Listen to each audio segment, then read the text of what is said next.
In Souls games, you never trust the bald guy. In Pokemon games, ice types have to be bad.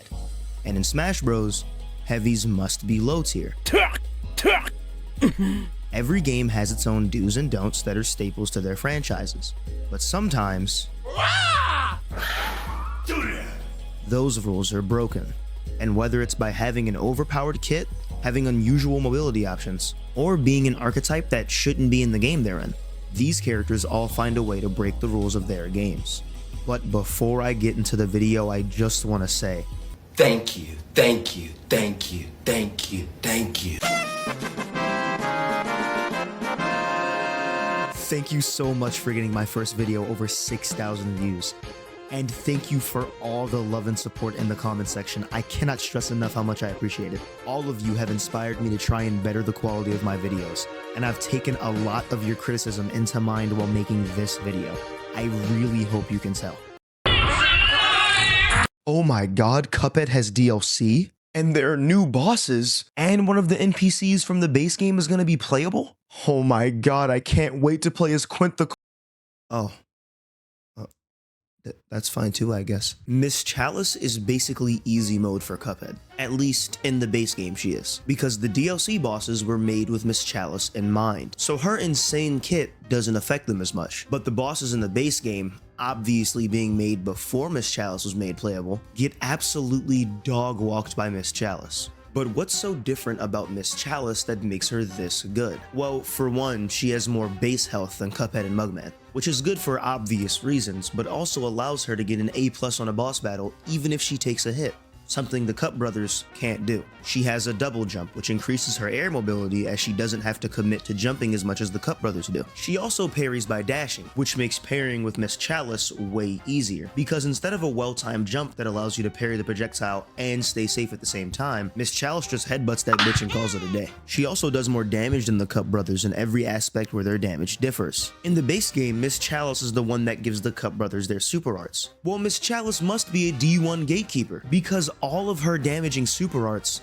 do more damage than the Cup brothers. Well, technically Cuphead Super Art 3 does more damage if you hit every punch, but you're not gonna hit every punch, dog. Chalice, you selfish asshole. These two men are going out into life or death scenarios, and you're giving them the second best thing you have? Second best will get them killed out there, Chalice. And what do you gain by gatekeeping? Why can't everyone have the Shield Pal? Oh yeah, I should probably talk about the Shield Pal. The Shield Pal is Miss Chalice's second super art, and when she uses it, she gains an extra hit point. Way better than Cuphead's little 5 seconds of invincibility. Speaking of invincibility, they gave Miss Chalice an invincible dodge roll. You know a character is broken when their invincible dodge roll is the 4th best thing in their kit. Here are all the bosses in the Cuphead base game, and here are all the bosses that aren't made dramatically easier by picking Miss Chalice. It's literally just plain bosses. Oh shit, and Mr. Wheezy. I love Cuphead, but come on, man. Miss Chalice has an invincible dodge roll, higher damaging super arts, more useful non-damaging super arts, more bombs, more jumps, more health, more bitches, more money, more— that fucking bird that I hate.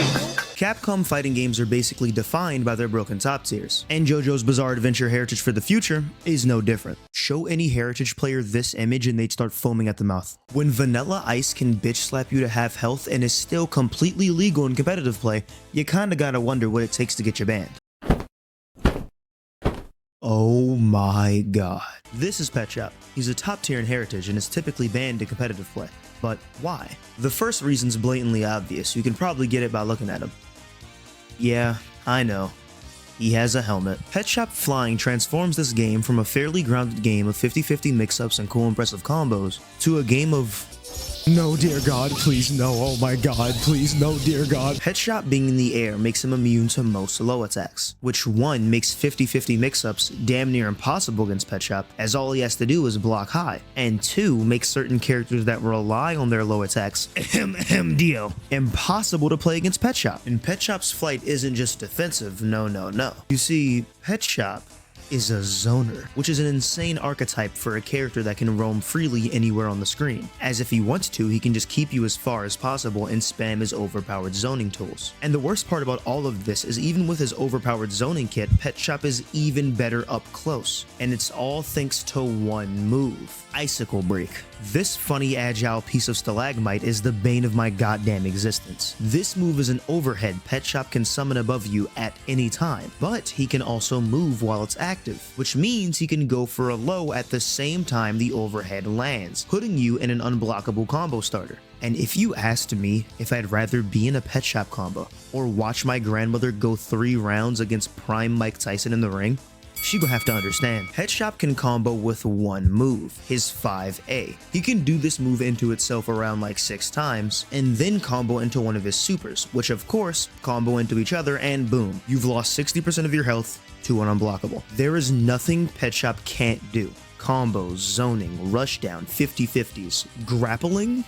Fuck it, why not? When you start giving characters that can fly anti-airs, you're too far gone. But even without all that, nigga, he's in the air. Like, closed case, get him the fuck out of here. He's so broken, one of the cons of playing Pet Shop listed on supercombo.gg is that people will think you're a shithead. This game has its broken top tiers, but playing against Pet Shop is just a whole different game.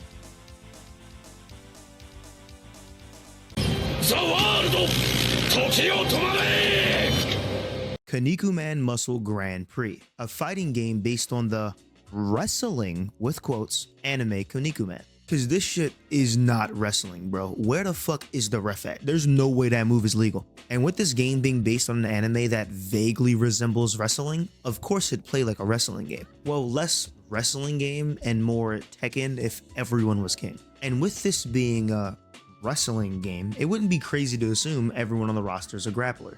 But that assumption is wrong, dumbass. Meet Planet Man. In a roster full of grapplers, he alone is the zoning one. Planet Man is a zoner in a wrestling game, and unlike everyone else on the list, breaking the rules doesn't make him better than everyone else. It actually makes him quite dog shit. Planet Man is heavily considered to be the worst character in the game. Planet Man has horrible normals. A 17 frame startup jab, which is both the slowest jab in the game and his fastest move. A fairly slow low poke that's minus on hit, a very slow launcher that can't be comboed into, this abysmally bad jump knee, low damage grabs, and this double kick move where both the kicks rarely ever connect. You can tell he was designed to be weak up close to balance him being a zoner in a game full of characters who have to get close to do anything. Low damage, slow normals, and barely any combo potential. All of these are traits of a zoner who's only good from afar. The problem is, Planet Man's not good from afar either. His supers are his only zoning tools, and they all suck. His best one, Ringstone, is insanely slow and doesn't deal much damage when it lands. Planet Ring is even slower and is hard to follow up on due to the weird angle it lands at.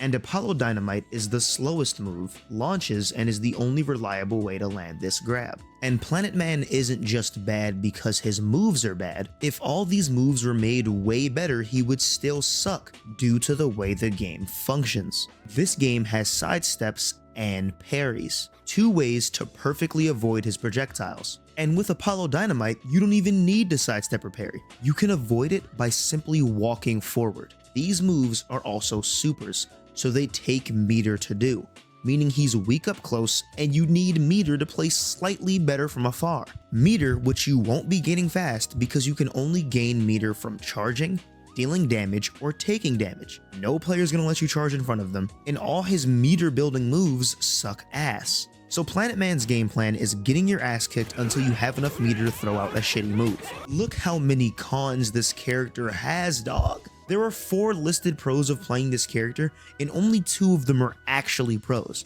One of the listed cons is just can't. Planet Man was doomed from the beginning. I do have one good thing to say about Planet Man, however. That's a fire charge animation. And I know that might not sound like much, but if you saw how some of the charge animations look in this game, you would know that's high praise.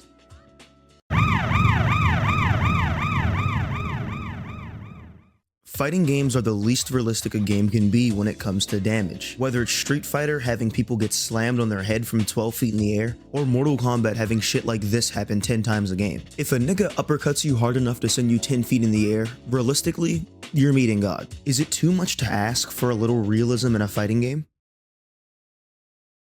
Bushido Blade is a sword fighting game with the gimmick of realistic damage. All it takes is one good swing to end a match, and even non-lethal swings can disable your opponent when they land. Bushido Blade also has its own code of honor called the Bushido Code. No smacking your opponent while they're lying on the ground. No whacking your opponent in the back.